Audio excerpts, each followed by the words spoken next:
नमस्कार, आपका राज्य आपकी खबर देख रहे हैं आप। मैं हूं संगीता झा। बुलेटिन की शुरुआत करेंगे उत्तर प्रदेश की खबरों के साथ। खबर यूपी के फर्रुखाबाद से है। बता दें कि गंगा नदी का जलस्तर 137.25 मीटर तक पहुंचा, जो खतरे के निशान से 15 सेंटीमीटर ऊपर है। इससे 50 गांव जलमग्न हो गए और करीब 9000 परिवार प्रभावित हुए हैं। डीएम आशुतोष द्विवेदी और एसपी आरती सिंह ने नाव से निरीक्षण किया। 69 नावों से आवागमन जारी है। 181 मेडिकल कैंप लगाकर 9000 लोगों का इलाज कराया जा रहा है। 8000 क्लोरीन टैबलेट और 5000 ORS पैकेट वितरित किए गए हैं। राजेपुर पुल पर तेज बहाव के चलते आवाजाही पर रोक है। प्रशासन राहत और बचाव कार्यों में जुटा हुआ है। आधा सैकड़ा गाँव है जो बाढ़ की चपेट में है। यहाँ पे प्रशासन ने क्या सुविधा दी, आपने जैसा निरीक्षण किया है? देखिए, लगातार जलस्तर फर्रुखाबाद में बढ़ते जा रहा है और बाहरी ग्रामीण गांव के बाहरी इलाके में कृषि से रिलेटेड जो लैंड है वो सब डूब गया है। ट्रेडिशनली जो 2023 में जितना बाढ़ आया था उतने लगभग प्रभावित हो चुके हैं। लगभग 50 गाँव इस समय हमारे और अमृतपुर में सबसे ज़्यादा फिर कायमगंज वाला इलाका सबसे प्रभावित हुआ है। सदर में भी 3-4 गाँव प्रभावित हुए हैं। कल पूरे टीम के साथ हम एसपी साहब, सीएमओ साहब, SDM और हेल्थ पशु सब डॉक्टर की टीम के साथ हम रेस्क्यू के से गाँव के स्थितियों को देखे। सौभाग्य की बात है कि लोग परंपरागत तरीके से गांव में अपने घरों को ऊंचा किए। तो अभी तो गांव में पानी नहीं है, इसलिए एक तरह से सुरक्षित है, लेकिन बाहरी आवागमन में बाधा आ रही है। उसके लिए नावें लगाई गई हैं। 50-52 नावें कल तक लगी हुई थी। जैसे जैसे इसकी जरूरत महसूस हो रही है हम लोग उसको प्रोवाइड करते हैं।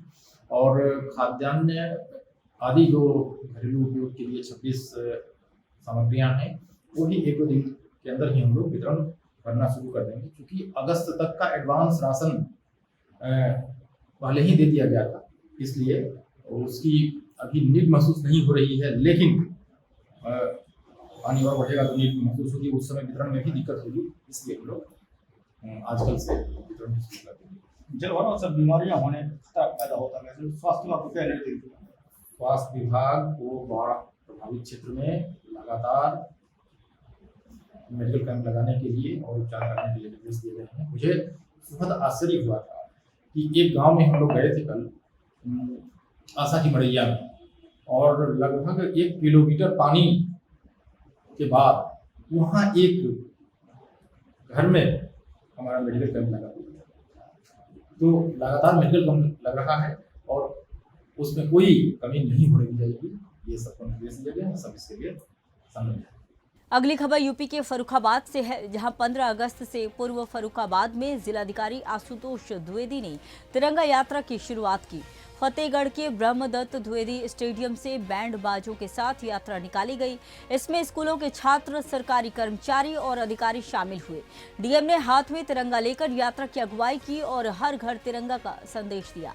शहर देशभक्ति के रंग में रंगा नजर आया।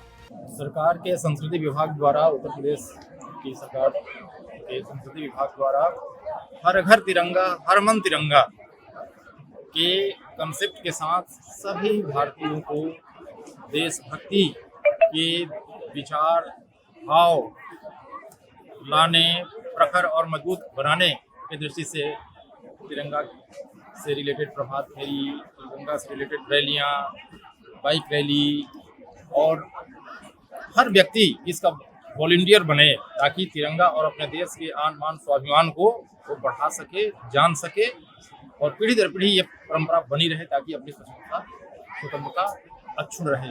इसी क्रम में हम लोग आज स्टेडियम से स्टार्ट करके अम्बेडकर चौराहा से फिर आए हुए हैं। पूरे हर्षोल्लास और देशभक्ति के भाव से लगभग 7-8 हजार लोग आज इस रैली में प्रतिभाग किए और अपने देशभक्ति को और उस भाव को भी हरमन तिरंगा बने, हर घर तिरंगा लहराए, इसको प्रेरित किया गया। यूपी के वाराणसी के पिंडरा में वरिष्ठ बीजेपी नेता रविशंकर सिंह ने तिरंगा यात्रा निकाली। भारत माता की जय और वंदे मातरम के नारों से इलाका गूंज उठा। लोगों ने उत्साह के साथ इस दौरान हिस्सा लिया। रविशंकर सिंह ने कहा कि तिरंगा हमारी आन बान शान है, इसकी रक्षा के लिए हम समर्पित हैं। बीजेपी कार्यकर्ताओं, युवाओं और महिलाओं ने देशभक्ति से सराबोर होकर यात्रा में भाग लिया। देखिए, तिरंगा यात्रा निकालने के जो मुख्य उद्देश्य है, सबसे बड़ा उद्देश्य यह है कि हमारी एकजुटता को दर्शाता है। और अभी आप देखे होंगे इतनी बड़ी आतंकवादी हमला हुआ था हमारे देश पे, तो ऑपरेशन सिंदूर के माध्यम से इतनी बड़ी हम लोगों ने जो इसका जवाब दिया और पूरे विश्व को एक मैसेज दिया, पूरी दुनिया को एक मैसेज दिया गया कि हमारा देश पूरा एकजुट है। हम किसी धर्म जाति में बंटने वाले नहीं है और हम सब लोग एकजुट होकर और इस जो भी भारत देश में जो भी आग दिखाएगा जो है उसका भरपूर जवाब देंगे। साथ ही साथ तिरंगा यात्रा निकालने का सबसे बड़ा उद्देश्य है कि हमारी एकजुटता को दर्शाता है। क्या कुछ खास है आज का जो तिरंगा यात्रा निकाला जा रहा है? आज का तिरंगा जो निकल रहा है हमारे पिंडरा में एक उत्सव के रूप में लोग मना रहे हैं। पूरे बनारस काशी शहर सबके लिए एक बहुत बड़ा उत्सव का है और आप देख रहे हैं इतनी बड़ी भीड़ यहाँ सब लोग आए हुए हैं। तो सभी जाति धर्म की जो बेड़ियां तोड़ के हम लोग एकजुट है, अपने देश के लिए हर स्तर पे हर कुर्बानी देने के लिए तैयार है। हमारी एकजुटता को दिखा रहा है ये तिरंगा। क्या कुछ संदेश देना चाहेंगे लोगों को, आम लोगों को तिरंगा यात्रा को? हम मुख्य रूप से यही एक संदेश देना चाहेंगे कि हम सब लोगों को एकजुट होकर अपने देश के लिए और एक ऐसा भावना, और जो हमारे युवा है उनको भी कहना चाहूंगा कि अब तक जैसे हमारा देश इतने साल तक गुलाम रहा, हमको जाति धर्म में तमाम जगह बांटते लोग हम लोगों का उपयोग किए, बाहर से आकर हमारे देश में हमारे लोगों को ही हमारे खिलाफ खड़ा किए। तो अब हम लोग हमारे लोगों को जो खड़ा करके जो राजनीति चल रही है वो अब नहीं हो पाएगा। हम सब लोग एकजुट हैं और एकजुट रहेंगे। आज तिरंगा का यात्रा का क्या स्वरूप है, कहाँ से कहाँ तक क्या? आज तिरंगा यात्रा हमारा यहाँ पे विधायक गेट जो हरियाली लॉन है यहाँ से और बैंक ऑफ बड़ौदा जो है तक आगे जो है बिलवा रोड जो है वहाँ तक हम लोग सब लोग पैदल मार्च के रूप में और सब लोग तिरंगा लेकर सब लोग निकलेंगे। सब लोग हैं, आप देख सकते हैं कई हजार की संख्या में यहाँ पे लोग हैं, कई हजार लोग यहाँ पर हैं और सभी लोग भाव मन और प्रेम से आए हुए हैं और सबके हाथ में तिरंगा है। आप देख सकते हैं कि कितना खूबसूरत अच्छा लग रहा है। पूरे देश के लिए बहुत गर्व की बात है कि जो हमारे ये तिरंगा जो केसरिया और जो सफेद और जो ये हरा हमारा कलर है जो हमको दिखाता है केसरिया शक्ति का एक सबसे बड़ा पहचान है। आप शांति का भी प्रतीक है और साथ ही साथ समृद्धि का हरा। तो यह एक जो प्रतीक के रूप में हमारा तिरंगा है, हमको एकजुट होकर सभी लोग यहाँ से हम लोग पैदल मार्च के माध्यम से बैंक ऑफ बड़ौदा तक यहाँ से चलेंगे। अंतिम क्वेश्चन, तिरंगा यात्रा के साथ साथ कुछ देर बाद स्वतंत्रता दिवस भी है, 15 अगस्त जी आने वाला है, उसको लेकर के क्या कुछ किस तरह से लोग? हाँ, ये देखिए 15 अगस्त जो स्वतंत्रता दिवस आ रहा है, हर घर तिरंगा यात्रा, हर घर तिरंगा लगना चाहिए। उसी को हम लोग प्रोत्साहित करने के लिए उसी को उत्सव में रूप में मना रहे हैं कि हम लोग हर घर तिरंगा लगाएं और 15 अगस्त तक सब लोग एकजुट होकर जो स्वतंत्रता हमारा एक दिन है हम सब लोग मनाएं। मतलब कुल मिलाकर के मेन उद्देश्य है कि हर घर में तिरंगा होना चाहिए, 15 अगस्त को दिखना चाहिए। जी जी जी जी बिल्कुल। आज से जो है पूरे देश में जो है स्टार्ट हो गया है, 10 तारीख से लेकर 13 तारीख तक जो है हर घर तिरंगा अभियान चल रहा है। घर घर तिरंगा लगेगा और घर घर से जो लोग हैं जो है वो 15 अगस्त के जो आने वाला है उसकी तैयारी में लोग लगे हुए, सब लोग देश की स्वतंत्रता दिवस मनाएंगे। यूपी के मिर्जापुर में एनजीओ की आड़ में धर्मांतरण का खुलासा हुआ है। जमालपुर क्षेत्र के बबूरी बाजार में एनजीओ की आड़ में ईसाई धर्मांतरण का खुलासा हुआ। हिंदू महासभा ने दावा किया है कि 1100 रुपए के लालच में गरीब हिंदू परिवारों को धर्म बदलाया जा रहा है। आरोपियों में एक मुस्लिम युवक महबूब का नाम सामने आया। लोगों के विरोध के बाद पुलिस ने कई संदिग्धों को हिरासत में लिया। क्षेत्र में आक्रोश है, लोग सख्त कार्रवाई की मांग कर रहे हैं। मामला यही है कि यहाँ पर धर्म परिवर्तन कराया जा रहा था। जो क्रिश्चियन है उन लोगों के जो मुखिया होते हैं उनको जिस तरह से फंडिंग की जाती है तो उन फंडिंग के तत्वाधान में लेकर के सभी लोग धर्म परिवर्तन करा रहे थे और इसी माध्यम से हमने यहाँ पर जांच पड़ताल किया तो यहाँ पाया कि बाइबिल से लोग पढ़ा रहे हैं और धर्म परिवर्तन कराने का कोशिश कर रहे हैं।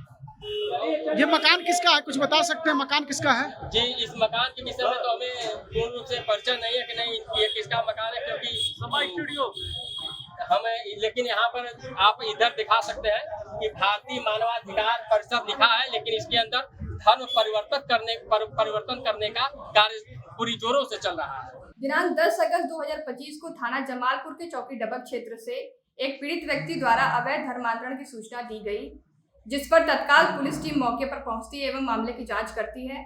जांच में यह पता चलता है कि एक संगठित समूह द्वारा एक ट्रस्ट चलाया जा रहा है, जहां पर धर्म का प्रचार प्रसार करने के बहाने गांव के भोले भाले लोगों को पैसा इत्यादि का प्रलोभन व लालच देकर धर्म परिवर्तन कराया जा रहा है। इस मामले में बिना किसी देरी के थाना जमालपुर पर धर्म परिवर्तन प्रतिषेध अधिनियम के अंतर्गत मुकदमा पंजीकृत किया गया एवं इस घटना में संलिप्त कुल 4 लोगों को गिरफ्तार कर माननीय न्यायालय भेजा जा रहा है। मौके पर से धार्मिक पुस्तकें, पोस्टर एवं प्रार्थना की सामग्री आदि बरामद हुए हैं। अन्य विधिक कार्रवाई प्रचलित है। कानून व्यवस्था की स्थिति सामान्य। मिर्जापुर जनपद के जमालपुर थाना क्षेत्र में जिस तरह से धर्मांतरण किया था एक मुस्लिम कठमुल्ला जिहादी के घर में, इससे लग रहा था कि ये बहुत बड़ा रैकेट है। और मैं एक चीज़ और कहना चाहता हूँ कि जहाँ भी ऐसे मामले हो तत्काल पुलिस को सूचना दें और हमारे टीम को सूचना दें।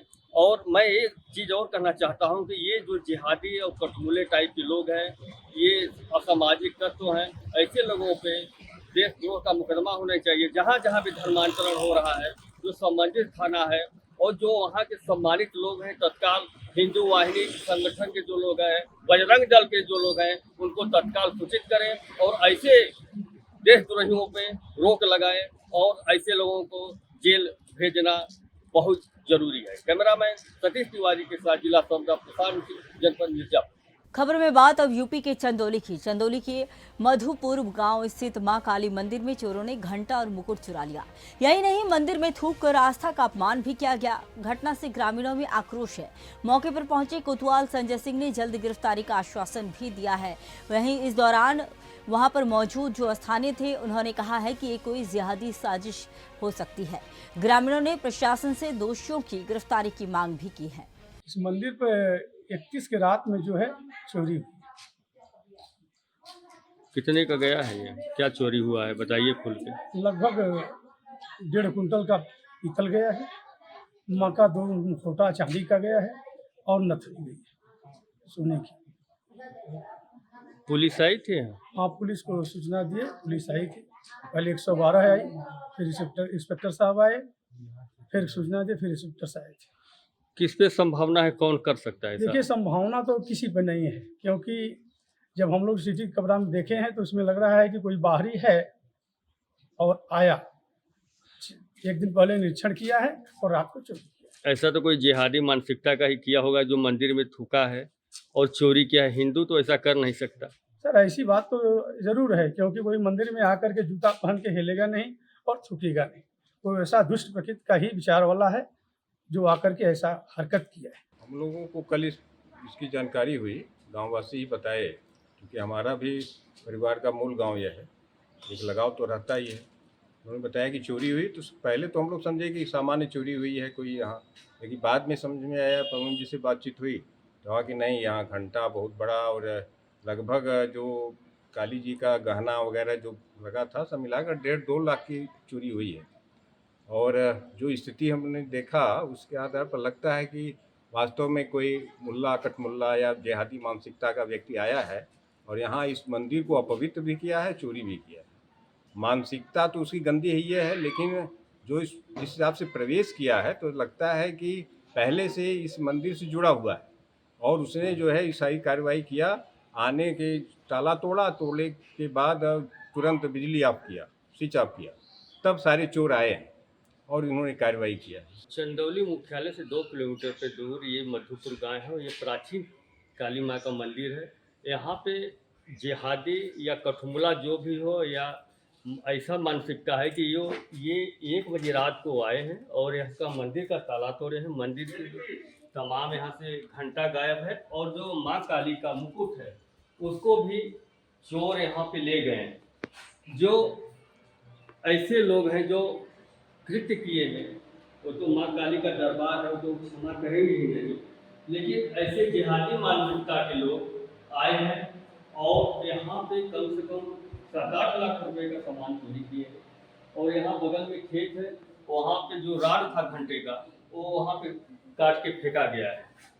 जो यहाँ पे क्रिश्चियन समाज के लोग हैं वो भी चोरी कर सकते हैं, मुस्लिम हैं जो जिहादी हैं वो भी चोरी कर सकते हैं। पुलिस जांच कर रही है, अब देखना है कि पुलिस कितने दिन में इस चोरी का खुलासा करती है। कैमरामैन सतीश तिवारी के साथ जिला संवाददाता प्रशांत सिंह, जनपद चंदौली। यूपी के हरदोई की तिरंगा यात्रा में आशीष सिंह सोलंकी द्वारा बीजेपी कार्यकर्ताओं के साथ की गई अभद्रता का वीडियो सोशल मीडिया पर वायरल हो गया है।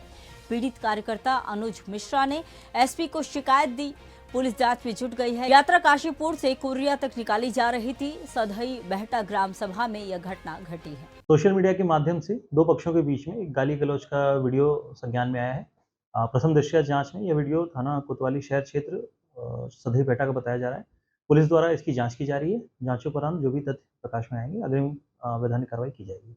यूपी के मथुरा में यमुना का जलस्तर बढ़ने से वृंदावन और नौझील के क्षेत्रों में बाढ़ की स्थिति बन गई है। जिलाधिकारी चंद्रप्रकाश सिंह और प्रशासन ने निरीक्षण कर नाव संचालन पर रोक लगा दी है। फसलें नष्ट हुई हैं और किसानों में चिंता है। हालांकि डीएम ने कहा है कि अब जलस्तर में गिरावट आ रही है और टीमें सतर्क है। देखिए, यमुना जी में पिछले 2 दिनों में जलस्तर बढ़ा था और अब जलस्तर काफ़ी तेज़ी से घट रहा है। हमारी पूरी टीमें, हम लोग केसी घाट पर खड़े हैं।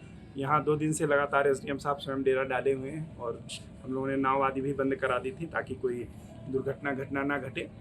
जो वृंदावन के निचले इलाके हैं जैसे श्यामनगर आदि कॉलोनी है, वहाँ कुछ जगह जल जमाव हुआ था, बट किसी के घर में पानी नहीं गया, ना कोई रास्ता बाधित हुआ है। फिर भी हमारी पूरी टीमें तैनात हैं। अगर कोई ज़रूरत पड़ेगी तो सारी सुविधाएं हम लोगों ने तैयार कर रखी हैं, बट अभी ऐसी कोई स्थिति नहीं है।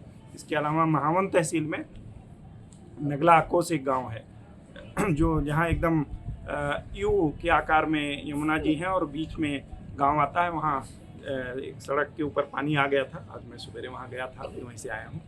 तो वहां भी कोई समस्या नहीं, हम लोगों ने स्टीमर लगा दिया है। गाँव के लोग आ जा रहे हैं और आज से ही जो पानी चूंकि कम हो रहा है तो सड़क का मरम्मत भी आज से शुरू करा दे रहे हैं ताकि। यूपी के कानपुर सेंट्रल स्टेशन पर 15 रुपए का जनता खाना अब स्टॉलों से गायब है। यात्रियों का कहना है कि स्टॉल पर बोर्ड लगा है लेकिन मांगने पर खाना नहीं मिलता।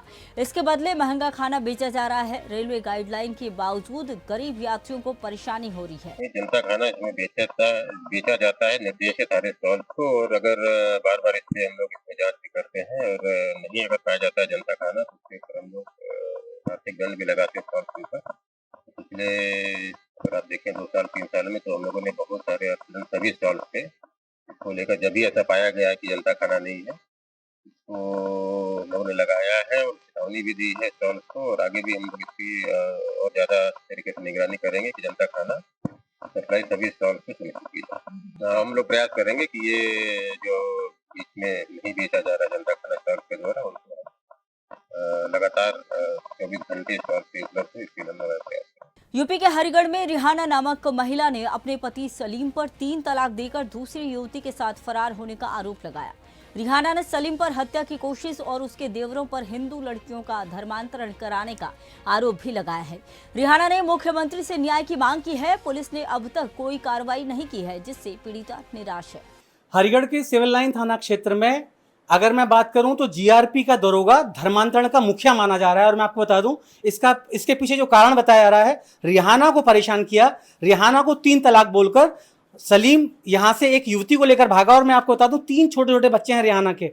रिहाना ने शिकायत दर्ज कराई है, ऐसे यहाँ पर एसएसपी से गुहार लगाई है और योगी जी से भी उन्होंने गुहार लगाई है कि मुझे न्याय मिले। आप देख सकते हैं सुदर्शन के कैमरे के सामने के तीनों बच्चे हैं, यहाँ पर छोटे छोटे बच्चे हैं। रिहाना, क्या है पूरा मामला, बताइए कि जो सलीम ने किया है, क्या किया है आपके साथ? उन्होंने मेरे बच्चों की लाइफ ख़राब कर दी। जुबिन लड़की के चक्कर में उसको भगा के उससे शादी करके अपने साथ रख रहे हैं और अपनी वर्दी का पूरा फ़ायदा उठा रहे हैं और मुझसे ये कहते हैं कि तू कुछ नहीं कर पाएगी। और मैं दरोगा हूँ, मुझ पर सारे हथकंडे आते हैं और जो मेरे देवर हैं वो भी यही कहते हैं कि हम ऐसे ही करेंगे। देवर का नाम क्या है? कदीर हैं और सगीर हैं। उन्होंने मतलब हिंदू लड़कियों से शादी की है और आगे भी यूँ करें, आगे भी हम करेंगे, 4 करेंगे। अच्छा, जी हाँ। तो हिंदुओं ने शादी करके धर्म परिवर्तन करा दिया उनका? जी हाँ। और मेरे जो हस्बैंड हैं मुझसे ये कहते हैं कि तूने अगर किसी से भी कुछ कहा तो मुझसे बुरा कोई नहीं होगा। मुझे तुझे और तेरे बच्चों को मुझे धमकी भी दी थी कि जान से मार दूंगा। साथ में मेरे देवर भी थे और हमें फरवरी से मार पीट के 3 तलाक बोल के चले गए। देखिए, सलीम ने धमकाया है रिहाना को और उसका साफ तौर पर कहना है कि हिंदुओं को लाऊंगा, हिंदू युवतियों से शादी करूंगा, धर्मांतरण कराऊंगा, आप जो करना हो कर लो। और वर्दी की आड़ में अगर सलीम ऐसा कार्य कर रहा है तो देखना यह है कि आगे आने वाले समय में हरिगढ़ पुलिस उस पर क्या कार्रवाई करती है। और ये 3 छोटे छोटे बच्चे हैं, तो इनकी मांग है कि हमें न्याय मिले और जो इनके पिता हैं उन पर कड़ी से कड़ी कार्रवाई की जाए। वीडियो जर्नलिस्ट कमल सिंह के साथ दिवाकर दीक्षित, सुदर्शन न्यूज, हरिगढ़। खबरों में बात अब यूपी के मथुरा की। मथुरा के कोसी कला क्षेत्र में 70 साल पुरानी इमारत का हिस्सा गिरने से एक 9 वर्षीय किशोर की मौत हो गई और 8 लोग घायल हो गए। स्थानीय लोगों और पुलिस ने मलबे से घायलों को निकाला और अस्पताल में भर्ती कराया। बिल्डिंग की हालत जर्जर थी। हादसा देर शाम हुआ। ये एक शाम को जनपद मथुरा में थाना कोसी कला नकाशा मोहल्ला है, यहाँ पर एक घटना हुई है। एक पुरानी ये जर्जर बिल्डिंग है जिसकी 2 तल्ला बिल्डिंग है, जिसमें प्रथम तल की छत ये अंदर से ये गिर गई थी। ये जर्जर बिल्डिंग थी। तो इसमें ये एक शहजाद व्यक्ति है, उनके 2 बच्चे हैं, एक 12 साल का बेटा है और एक 6 साल की बेटी है, उसमें मृत्यु हो गई थी। और बाकी 6 लोग घायल हुए हैं, जिनको हमारी रेस्क्यू टीम ने तत्काल वहाँ से निकाल के हॉस्पिटल भेजा है। उनका उपचार अभी चल रहा है। मौके पर अभी हम लोग देख रहे हैं, यहाँ पर उस बिल्डिंग को कार्डन कर दिया गया है।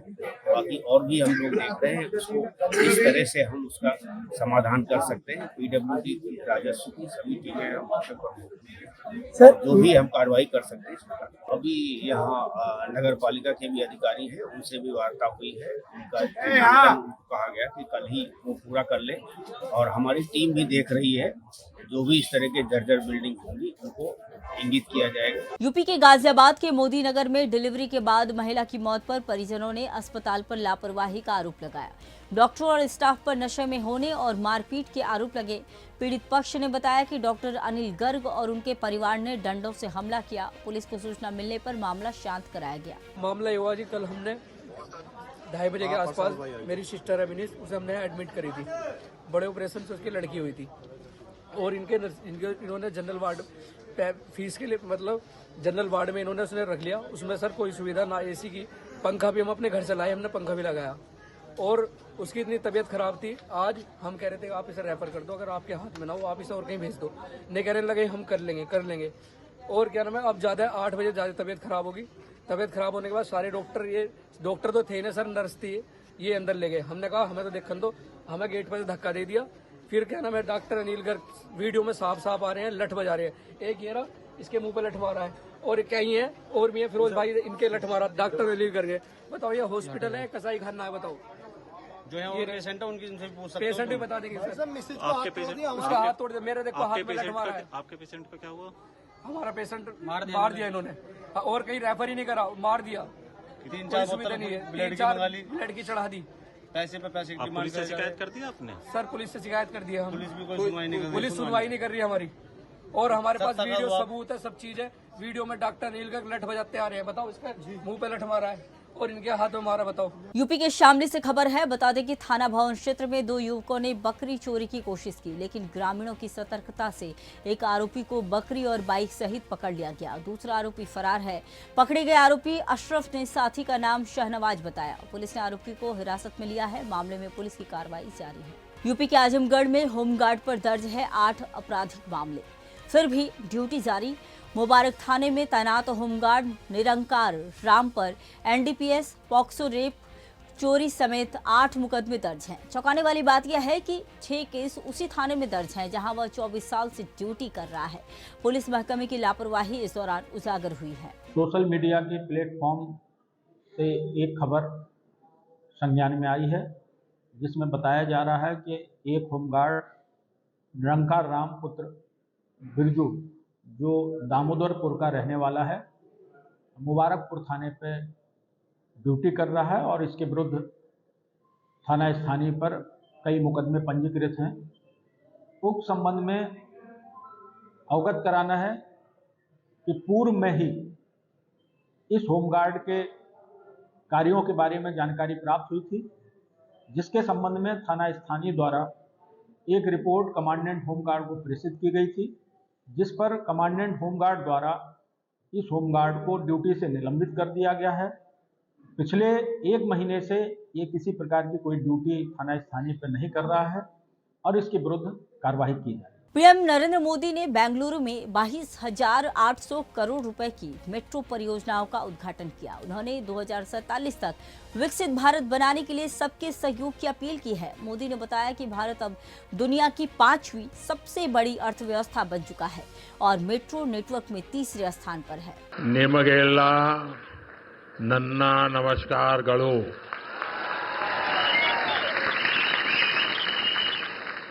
कर्नाटका के गवर्नर श्री थावरचंद गहलोत जी, मुख्यमंत्री सिद्धरामैया जी, केंद्र में मेरे सहयोगी मनोहर लाल खट्टर जी, HD कुमारस्वामी जी, अश्विनी वैष्णव जी, वी सोमन्ना जी, सुश्री शोभा जी, उप मुख्यमंत्री DK शिवकुमार जी, कर्नाटका सरकार में मंत्री V सुरेश जी, नेता विपक्ष R अशोक जी, सांसद तेजस्वी सूर्या जी, डॉक्टर मंजुनाथ जी, MLA विजेंद्र येडियुरप्पा जी और कर्नाटका के मेरे भाई और बहनों, कर्नाटका की धरती पर कदम रखते ही अपनापन सा महसूस होता है। यहाँ की संस्कृति, यहाँ के लोगों का प्यार और कन्नड़ा भाषा की मिठास दिल को छू जाती है। सबसे पहले मैं बेंगलुरु शहर की अधिष्ठात्री देवी अन्नम्मा ताई के चरणों में प्रणाम करता हूं।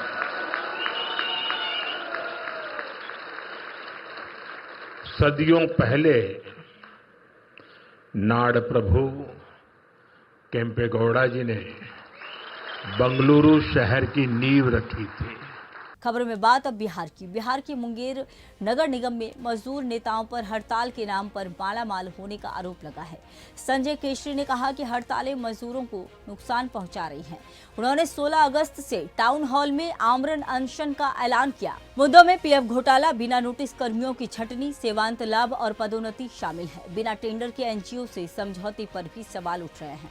गेट घेराव में यह गेट मीटिंग, नुक्कड़ सभा हम सब घेराव नहीं किए। हम ऐसा कोई काम नहीं करते हैं जो गैर कानूनी हो, अलोकतांत्रिक हो। मुंगेर नगर निगम में श्रमाधिकारों और श्रम कानूनों की धज्जियां उड़ाई जा रही है। मानवाधिकारों का घोर उल्लंघन हो रहा है मुंगेर नगर निगम में। यह मुंगेर नगर निगम ही है एक गंदगी कीड़ा के कारण। उस गंदगी कीड़ा का नाम है ब्रह्मदेव महतो।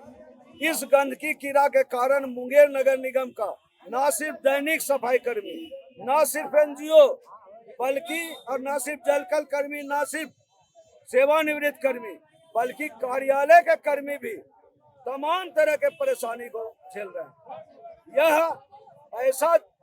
यह ऐसा मुंगेर नगर निगम है जहां किसी भी दैनिक कर्मी को उसके नौकरी का कोई कागज नहीं दिया गया है कि आप दैनिक कर्मी हैं या NGO हैं।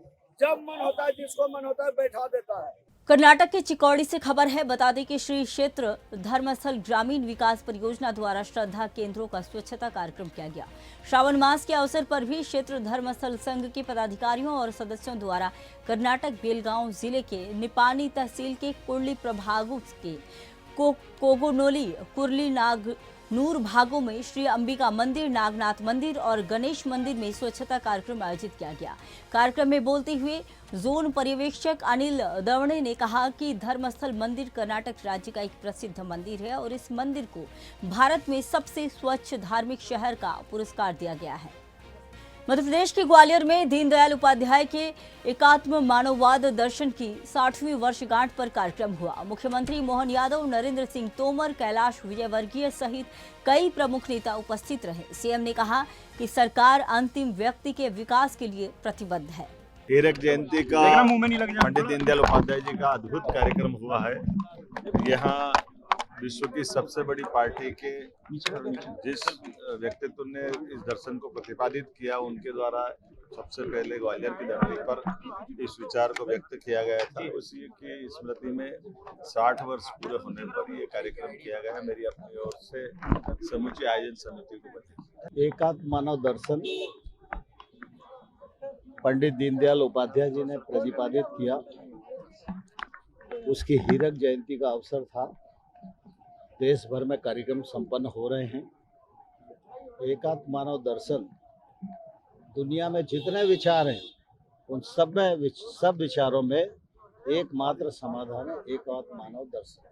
मध्य प्रदेश के धार जिले में पुलिस ने 2 लाख से ज्यादा की लूट का खुलासा किया है। सादलपुर थाना क्षेत्र में बाइक सवार बदमाशों ने जेवर और मोबाइल लूटे थे।